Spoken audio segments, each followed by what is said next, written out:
Janata party എന്ന് പറയുന്നത് ജനസംഘത്തിൻ്റെ തുടർച്ചയായി വന്നൊരു പാർട്ടിയല്ല.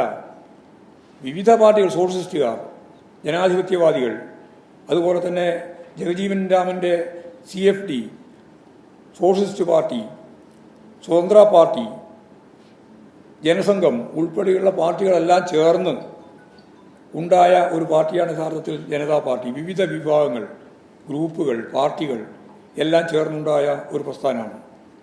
ഈ ജനതാ പാർട്ടിയിൽ വ്യത്യസ്ത ധാരകളുണ്ടായിരുന്നു എന്ന് ഞാൻ പറഞ്ഞു. ആ ധാരയിലാണ് ജനസംഘം ഉൾപ്പെട്ടിരുന്നത്. അങ്ങനെയുള്ളൊരു കാലത്ത് അന്ന് RSS പ്രബലമായ ശക്തിയായിട്ട് അതിൽ പ്രവർത്തിക്കുന്നില്ല.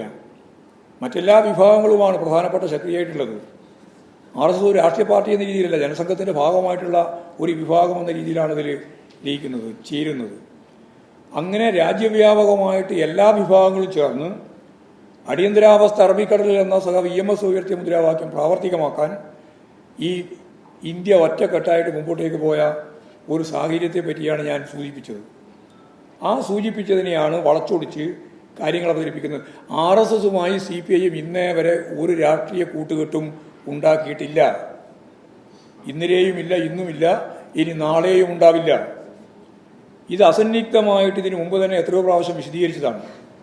അടിയന്തരാവസ്ഥയുടെ ഈ പ്രത്യേക പശ്ചാത്തലത്തെ അഭിമുഖീകരിക്കാൻ വിവിധ രാഷ്ട്രീയ ധാരകൾ ചേർന്ന് മുമ്പോട്ടേക്ക് പോയപ്പോൾ അന്ന് രൂപീകരിക്കപ്പെട്ട ജനതാ പാർട്ടി യഥാർത്ഥത്തിൽ പിന്നീട് ആ ജനതാ പാർട്ടിക്കകത്ത് തന്നെ ഉയർന്നു വന്ന ഏറ്റവും പ്രധാനപ്പെട്ട പ്രശ്നം എന്തായിരുന്നു? അതിൽ 2 മെമ്പർഷിപ്പ് ഉൾപ്പെടെയുള്ള പ്രശ്നമാണ് വന്നത്.